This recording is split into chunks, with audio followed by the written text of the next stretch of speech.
Hey, welcome back, everyone. This is Chase, and joining me today, Matthew Betcher, Creative Director at Allied Feather and Down. Thanks for joining me today. Yeah, not a problem. Yeah, well, we were talking a little bit off air, just about down in general, the down business. In the previous conversations that we've had in this series, we're talking to brands, who are taking these materials and making great products. I've been interested recently in the materials themselves. We recently talked to Doug Hoschek, who is the creator of Polar Fleece. It's like those are Oh, stories that I'm yeah. becoming really interested in, and in a lot of ways is what's driving the industry forward, right? It's how we Mhm. use these materials, how we apply them.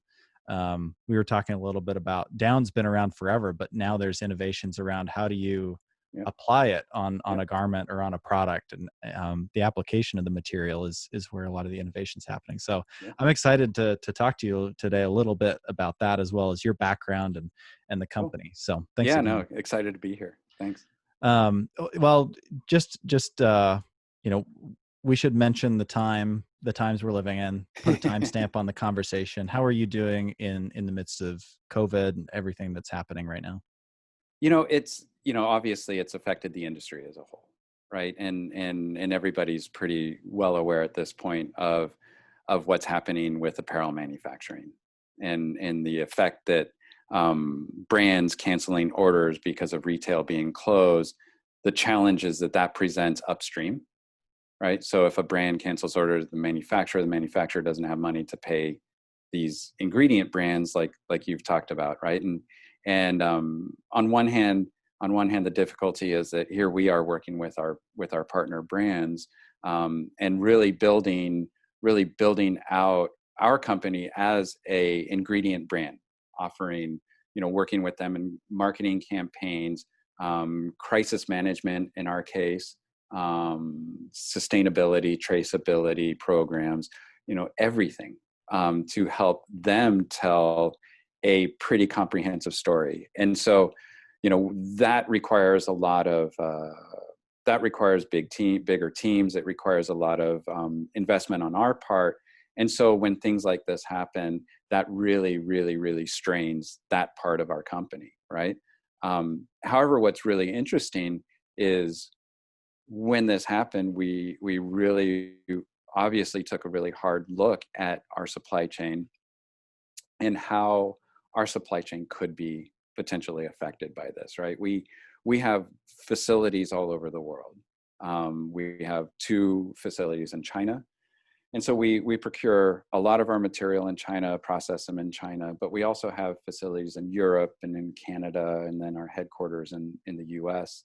Um, and what's really interesting is having worked with the deep into our supply chain. We have relationships with farmers, we have relationships with the slaughterhouses, we have relationships with everybody as far back into the supply chain, all the way back to the parent farms. So we know where the eggs are being laid and how they're being distributed, and where we can. And what we saw was really interesting is we actually have a supply chain that's both sort of concurrently localized, but also diverse enough that from a supply chain level, what we're going through now with COVID hasn't really affected our supply chain that much. Meaning, we can get all the material we want. We can secure material for our brands. Our partners don't need to miss a beat here. And so that was a really interesting thing. It's sort of like looking at the what does a future textile industry supply chain actually look like, and again, kind of thinking, looking at this and thinking that in fact this supply chain that we work within for, I mean, down's been around for hundreds of years. Again, it's another one of these elements where, I sort of call it the Occam's razor principle, right? Like, keep it simple. It doesn't take a lot to have these relationships with the farmers, and it builds this really strong, robust supply chain. So that's kind of been a really fascinating thing we've been battling. right? So we've been, battling the effects, the financial effects of COVID from the brands, manufacturers to us, but also then looking at, how secure our global supply chain is anyway. Well, and then on top of that, right? Trade wars. Oh yeah. I mean, just all sorts of. I can't even imagine, the position that you're in. But interesting to see that. I hesitate to say things are stable in your world, but at least the materials are available, right? Yeah, You- yeah. That's the irony, right? yeah. Like from a supply chain perspective, it's fairly stable, Right. meaning, as stable as it can be, right? Because, what we do is a byproduct. So if Right. people aren't eating meat, then our supply goes down. Hmm. But this is what I'm, kind of what I mentioned about a diverse localized supply chain, right? So having facilities everywhere, having sourcing offices in remote parts of the world, we can rely more on a collector based supply chain when needed, right? So Hmm. so maybe the industrial farms are reducing have a reduced supply because they're not producing as many birds for meat because the demand is down because people aren't leaving their homes, aren't able to shop, and all of that. Restaurants closed. Well, then we can go to a different supply chain to procure material, Hmm. and each one of those supply chains is fairly localized. It creates both a diversity and a localization, which is I think where we're going to end up after COVID is really, the looking at the importance of localized supply chains, Hmm. right? So not the reliance on the one big Asian, vertical manufacturer. Because if something breaks in there, you're done, right? So, from a supply chain perspective, I think these localized supply chains are going to be more important than ever. Right. And yeah, and whether that's a pandemic that causes that disruption or a trade war, Or a right? trade war. Exactly. It could be anything, right? There's Yeah. any number of disruptions out there. Yeah. Um, yeah, We no, I actually agree. opened a we actually opened a whole facility in Vietnam just because of trade Right. wars, right? Right. Like we realized, wait a minute, we need to maybe divest a little from China and into other parts of Asia, Right. and that was a trade war Right. scenario, right? So. Well, I think this would be a good time if you could share, what is it that Allied owns as a part of this process, right? You're kind of in between the brands who want to use the down, Hmm. and the farms that are raising the Hmm. birds, right? What is it that Allied does in particular in between, that process? There's probably a lot. Yeah. And what facilities does Allied own? You open your own facility in Vietnam. Is that a processing facility taking raw Yeah, so that's materials and yeah, that's a raw material processing facility. Yeah, but I think to answer that a little bit more, I'll step back to kind of the history of the supply chain a bit, and like yeah. historically, the supply chain has been a network of brokers, right? And so you have these middlemen that are collecting material from these the supply chain, and whether it's an industrial part of the supply chain or collector based part of the supply chain. The industrial s- supply chain, you hear like poultry industrial supply chain, and you have visions of like North American chicken farms, and it's nothing like that, right? It's Hmm. nothing like that. This is a pretty ancient supply chain, and not a lot has changed.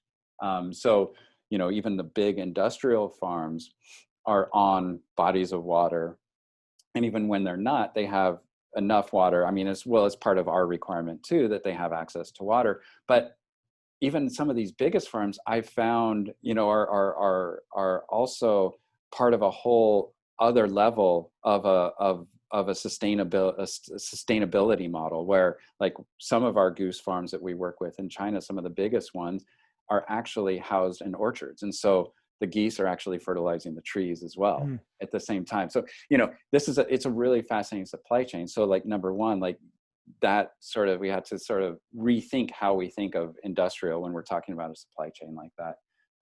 But then going back in the supply chain, having previously been just a network of brokers, right? So you had down suppliers, which in the past it was more of a bedding manufacturer, right? And they're buying down from these brokers who are aggregating material from many countries. And what that did is it kind of created a baseline, right? It creates this sort of like baseline material.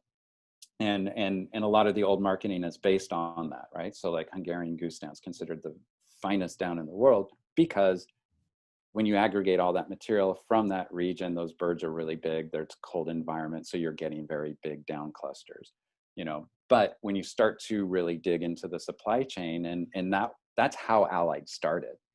Allied was started by Steve Uresky, our founder. He's still our CEO and very active in the company. He started Allied. He realized there was a better way to procure material. And so he started working with farms directly, slaughterhouse groups directly. And what that did for him at the time, back in the late 80s, was develop or be able to produce and supply a very high level material, a very high quality material with as much sort of price consistency as possible for, you know, these growing brands at the time, North Face and Patagonia and Columbia.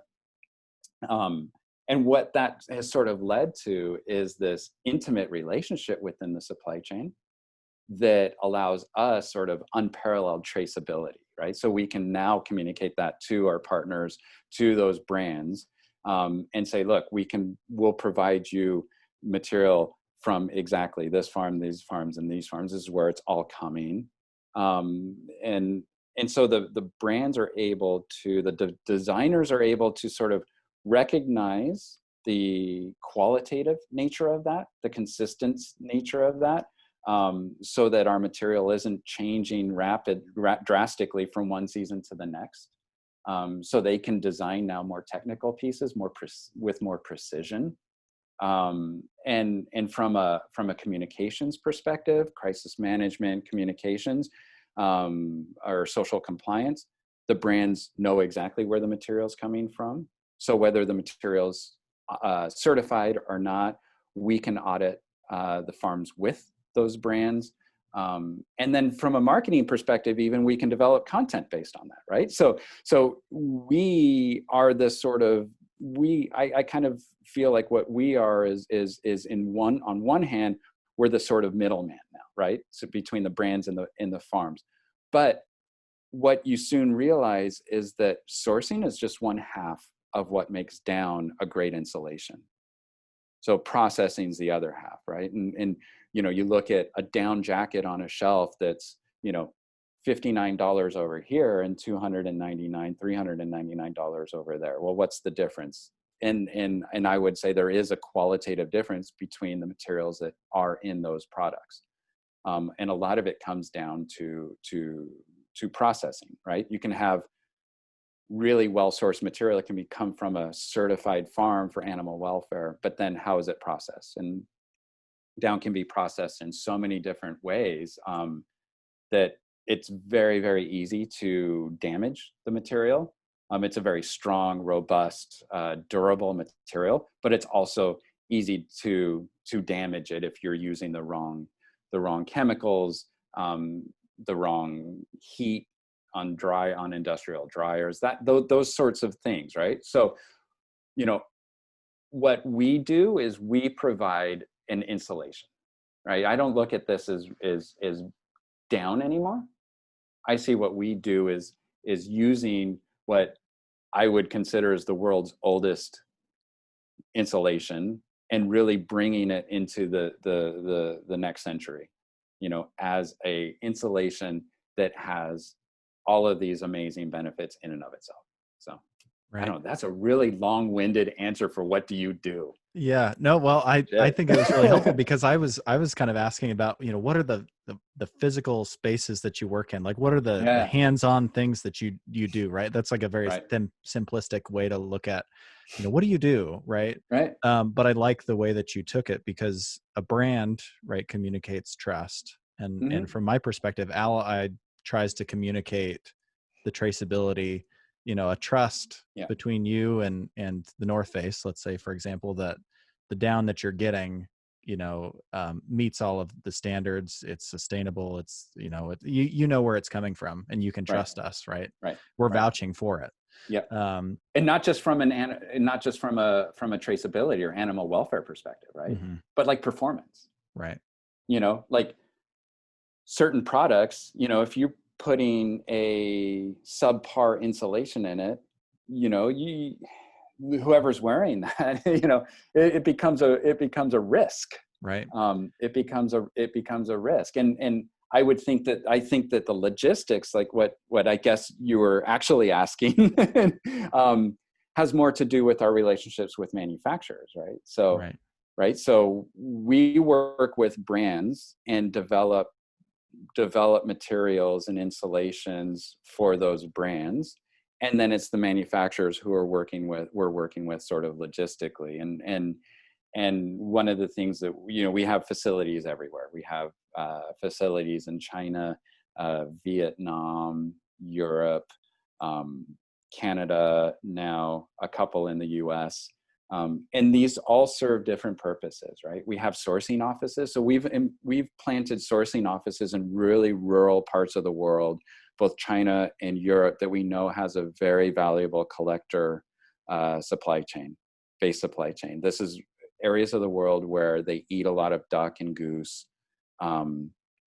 And the material in their trash, they basically put all of their trash, their waste, out these collector communities that sort of take it back to their villages, separate, aggregate from other nearby villages, and then sort of move it down the supply chain. And so, we have these sourcing offices where we've taught a lot of these collectors how to actually read and write. So, which is kind of a nice little side story, right? Like, here we are teaching communities how to read and write. We're basically starting little schools there, but it also helps us with traceability. So when they collect those materials from those homes, from those little villages, they can actually make the right notations, so that when we gather the material and prepare it for processing, we know where everything comes from. Right. Wow. That's really Mhm. interesting. I hadn't even considered that as I guess just another, just a service, in a way that Yeah. you're providing the communities. I think it's also interesting that the company really being born to serve the outdoor industry, right? Where down Yep. traditionally is home goods, right? Yep. Yep. Pillows and sheets and comforters and all that. Comforters. Yep. Was Allied really the first to go after the performance outdoor market? Pretty much. Really? As far as I know, yeah. I Hmm. mean, and to this day, it's still, when you look at our competition, our competitors, and most of the down suppliers out there, they're doing, their business model is making more money on home goods, Right. and then outerwear is just an afterthought, if you Hmm. will. And our focus is completely the other way around, and has been since day one. And I think that also leads to different levels of innovation. It leads to a whole different sort of ethos, that I think is really important now. And I think with COVID too, like now more than ever, like people want to get their money's worth. People are going to, want to know even more so where things come from, even from a safety perspective, especially animal byproducts, right? It's something that thankfully, like, we haven't, had too much negative feedback from, but it's Right. something that's on our radar. How is the consumer going to react to animal byproducts? Right. When COVID, like when everything is settled down, is there going to be a backlash? So we need to prepare for that, Right. as well. And I'm talking about all of this, and a lot of this I know we're talking about Allied, but it's also an industry thing, right? I think it's bigger than just us.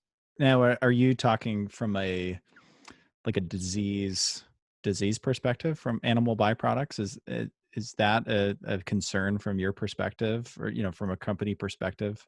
Well, the actual carrying disease, no, but perception, absolutely. Oh, okay. Yeah. Right? Yeah. Like public perception, absolutely. Right. When before, when you heard, God forbid, every time, like, I do two things in the morning. I search the news for bird flus, potential bird flus, and I search the news for I monitor all the animal welfare groups. So, you know, my mornings, I'm in a usually pretty bad mood. That's But why we're talking in the afternoon. right, Yeah. exactly. But no, it's you know, it's there's a public perception element of this too, and that, but that translates into the product itself and innovation, right? So if there's a public perception about this, or a negative public perception about an animal byproduct, how can we, not just from a marketing communications point of view, but how can we from an innovation point of view attack that, right? So Right. that there's absolutely no risk, absolutely no concern, you know, and the perception is of pure clean, you know, and you know, we're actually like, we're actually engaged in innovation development right now for exactly this, you know, sort of anticipating, you know, anticipating this. So how can we increase not just cleanliness, but how can we increase protection? Right. You know, so Well, you're battling, perception on another front, right? Which is sustainability, oh yeah, and just, fair treatment of animals too. yeah. From the perspective of, people thinking that synthetic materials are the most sustainable option, right? And I'm sure you've got you have this conversation probably every day, right? Yeah, Around the benefits of down and it being, a more sustainable choice.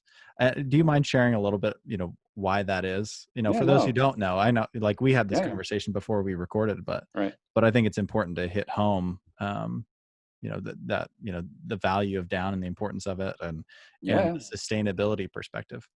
yeah. I you think my description of what we do is long-winded? I got this time. this is no, it's yeah. I think I'll start by saying that there is a value for every solution, any solution, right? Um, I think that synthetic fibers definitely have a home. You know, they have a place. I don't think there are times where down might not be the best solution for you. But that said, when you look at the overall environmental footprint of any ingredient, forget down versus polyester, right? When you look at any ingredient, you look at the carbon footprint, down is minuscule. Down is minuscule. There was a recent LCA just published by the IDFB, the International Down and Feather Bureau, that showed, and shoot, I don't have it in front of me, but I think it showed that down has 18 times less impact on the environment than a recycled polyester fiber. Wow.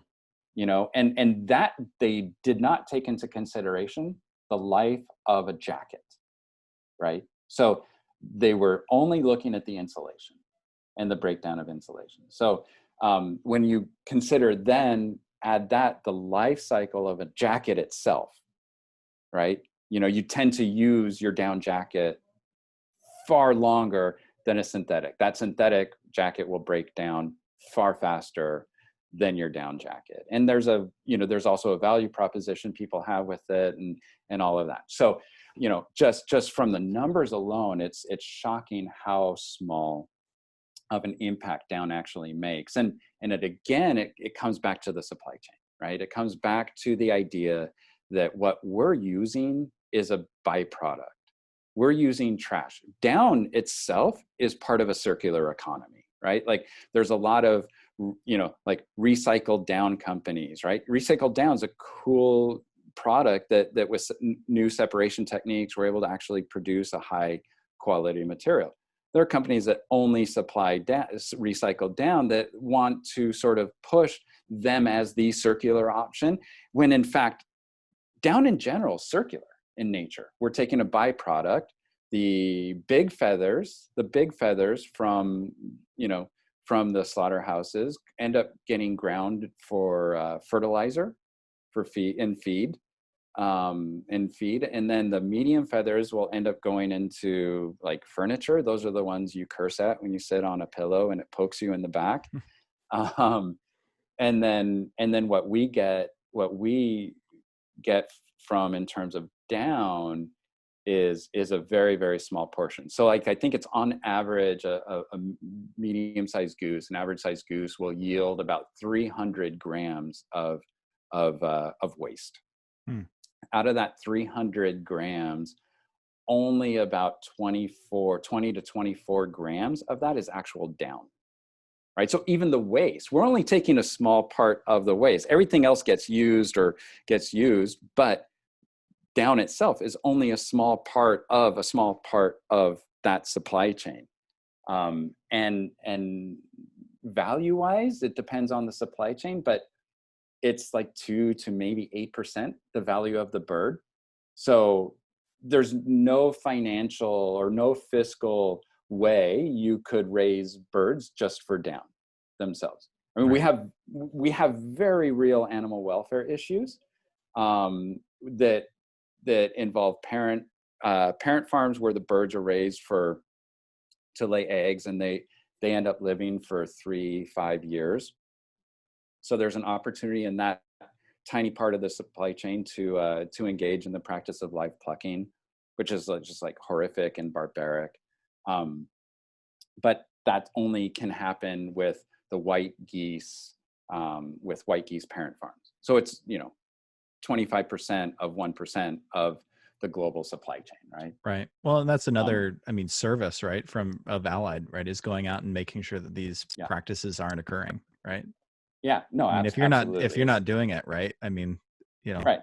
others would do it right, but you're providing that as a service and ensuring that it's done right. Yeah. Yeah. And it's even more difficult when you get into issues of foie gras, right? European down. Mm. And European duck down and foie gras industry. I mean, these are where a lot of gray area comes in. We've taken a stance, probably what was it, almost 20 years ago now, where we identified that we were never going to supply down from the foie gras industry. So long before even these standards, we've taken that sort of stance towards it. Right. Something else that I've thought is really interesting about the business that you're in and the materials that you provide is, in some ways, the outdoor industry thinks about this more than most, right? The outdoor Yeah. industry obsesses over, how heavy is it? What's in it? What's the performance? But there's a growing number of people who wear performance products not for performance, right? Mm-hmm. I'm one of those people, right? Mm-hmm. I wear outdoor gear just to walk around town, right? Mm-hmm. And sometimes don't even think about what's in it.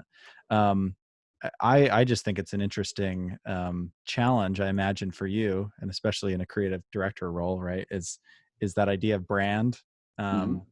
and how many people buy a jacket based on it being Allied, Right. that or do they just see North Face and trust that brand? Right.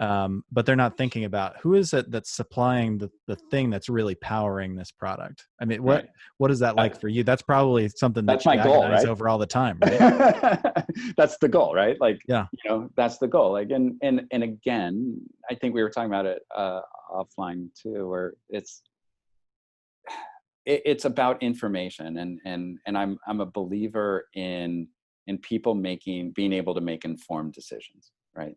And for me, what, like, my goal and dream would be that Allied mark becomes a known, recognizable sort of assurance, And we know right? that can happen, right? I mean, like a For sure. Gore-Tex has achieved that, right? Absolutely. Gore-Tex is there, Absolutely. right? Right. Well, which But that's on the outside, right? So well, right. That's on the outside, and that's a very, like, unique sort of material innovation textile that nobody else at the time had, right. right? So Whereas down Gore-Tex. is not a material you created. Right. We're also sort of we're also at the whim of a really unstable commodity, right? So Yeah. I can't just tack on 20% for marketing.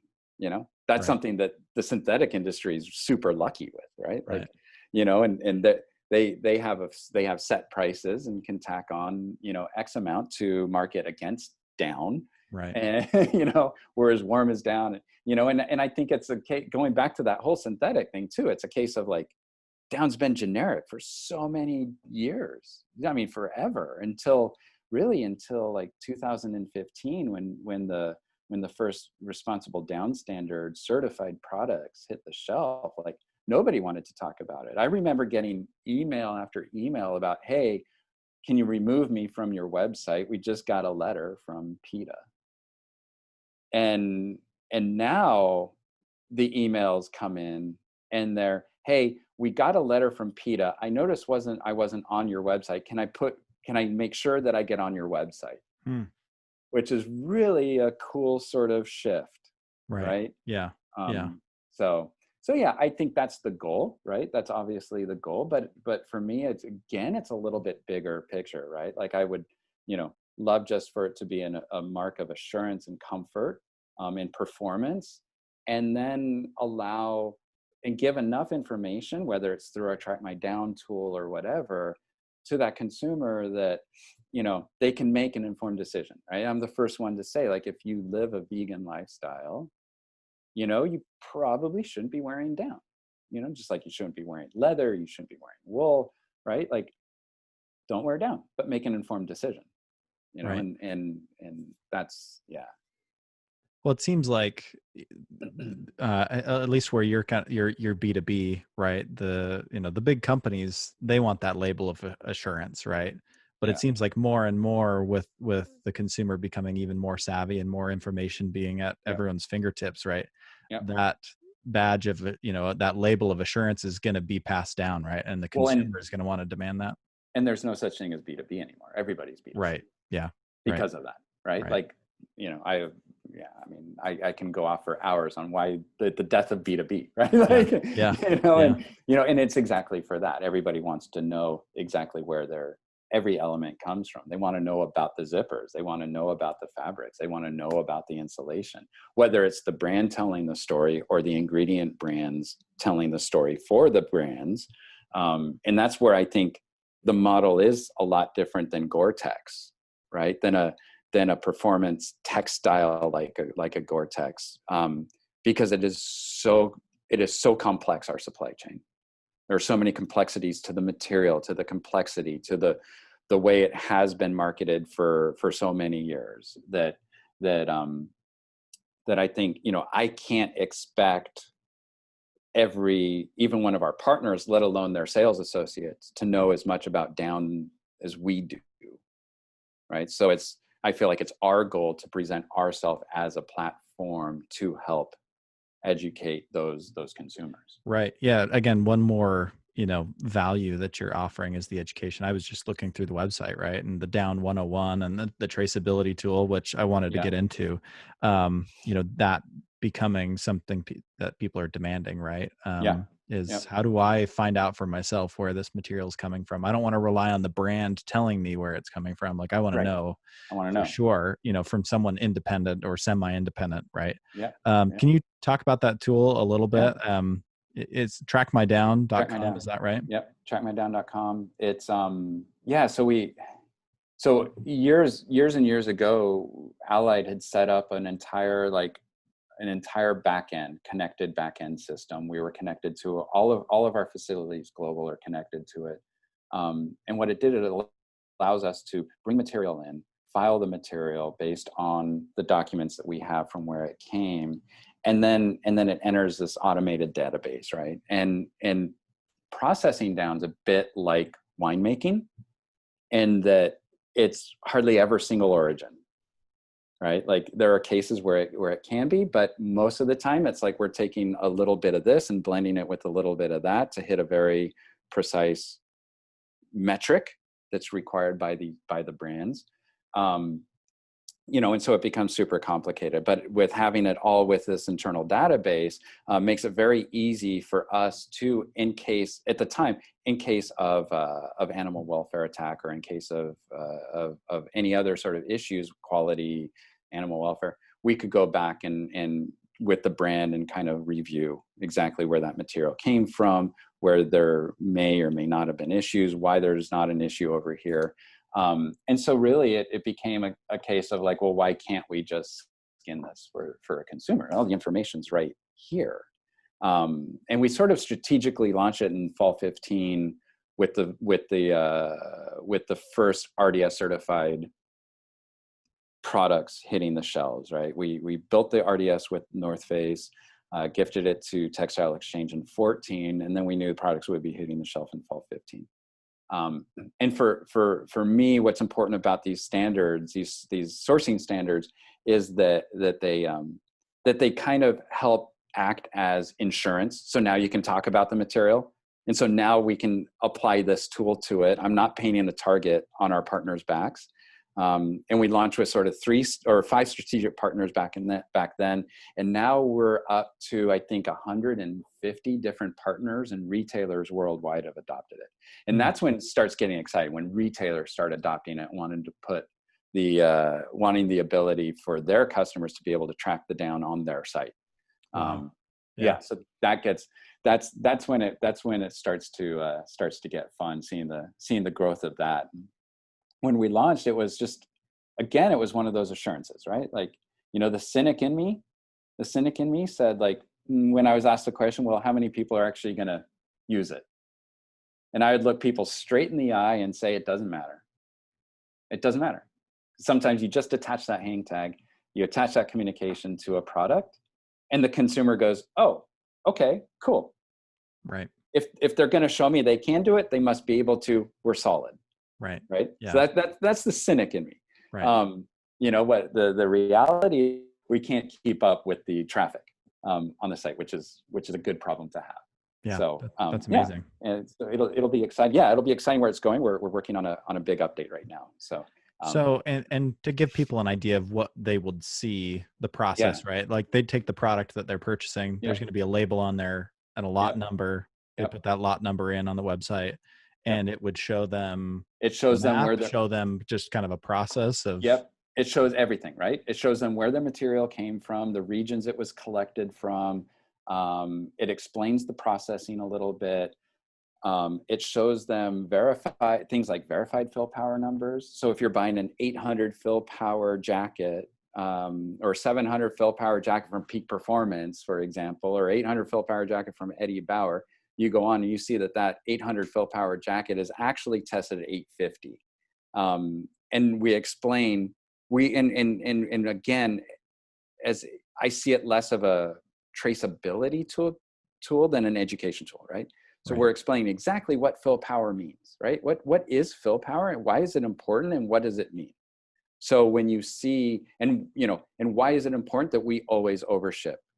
Because material can get crushed in shipping and the manufacturing process, and so it's our goal to have that as close to that marketed number as possible. Things like cleanliness numbers, cleanliness metrics, a full content analysis. So you see exactly how much down, how much residue, how much broken feather is in every single lot in the jacket. And then we also talk about, which isn't necessarily based on the single lot, we talk about migration, right? Like you might see, a little fiber poking through. Here's what to do.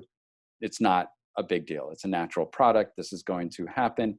Color. Why are you maybe seeing a slightly darker spot than another? And, the overall experience that we're trying to give the consumer through the tool is one that allows them to dig as deep as they want, geek out as much as they want on the finer details of the material, but also featuring the sustainability of the tool, of the installation as well, right? So here's what separates this installation from another. Right. Well, I'm interested on the designer side of education, especially considering, the program that we're a part of. We're trying to train the next generation of designers to be better than the previous generation, and not just go out and make more stuff. We've got plenty of stuff. But how do they go out and make product that's meaningful and matters? And in order to do that, you have to get into the details, right? And you have to dig deep and understand, like all these designers have to become technical designers, right? To understand and make educated decisions. Yeah, no, 1,000,000%, right? Like the more you know about the materials that you work with, the more that you can actually make a more interesting a more interesting product. And Right. down's a perfect example of that, where it's just like the notion of fill power is really interesting, because traditionally a higher fill power would be considered a better quality material, and to some Right. degree it is, right? It has a higher warmth to weight ratio, period. But that's because the down clusters are bigger. But when you look at the ability, or you look at the desire to build more different products, right? Whether it's a 4-season down piece, or just design principles, right? Like and manufacturing techniques, right? Like we were working with a partner of ours who was making these jackets with these tiny baffles. The baffles were small, maybe 3/8 of an inch, tiny baffles in certain parts of it. And the idea was one of a sort of heat mapping exercise. But because it was their their sort of expedition line sub brand, they had a thing in their charter or whatever, their brand guidelines, that this expedition line would not use anything less than 800 fill power down. So what was interesting about that is the 800 fill power down just simply choked itself in these. And so we were able to help them create a much higher performing product with what would generally be seen as a lower quality down.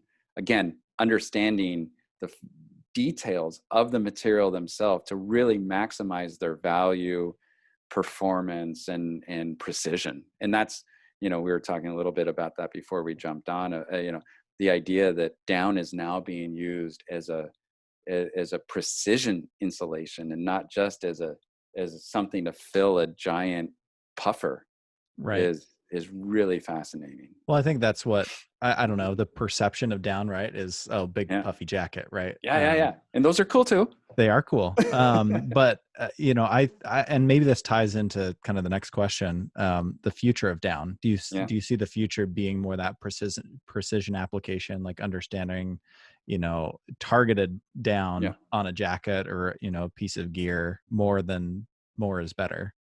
Yeah, no, I think you're absolutely spot on. I think the future of down is based upon a higher understanding, a better understanding of down, and being able to um, maximize the material to a much greater degree, but also taking a look at some of those things within the material that we might see as negative features of it, and how do we use that as a potential positive? How do we spin, we battle all the time with static electricity in down. So down is fascinating. Like down is a keratin. So it's like our hair.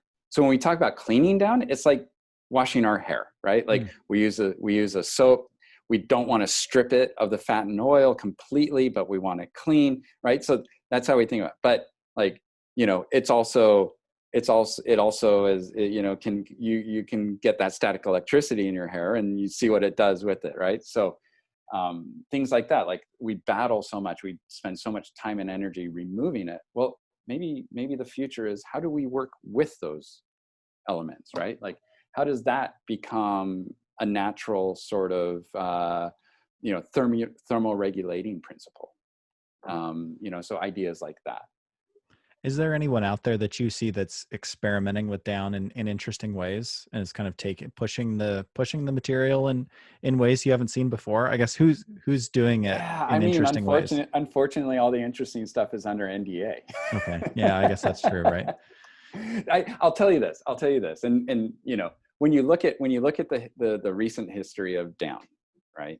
It was like, it wasn't until like the late '90s when lightweight down like was really a thing, right? And then in 15, with the certifications, the standards, a lot has changed since then. And so we sort of see this like really strong steep curve on innovation from a design, development, manufacturing side of things. So to answer your question, I'm not so sure if there's anything currently on the market that I would point to and go, see, it's that. But there's a lot of cool stuff being worked on. So stay tuned, I guess. Stay tuned. Okay. Yeah. Okay. I can do Dum that. dum dum. Well, with that, I guess maybe one more question for you, before we wrap up.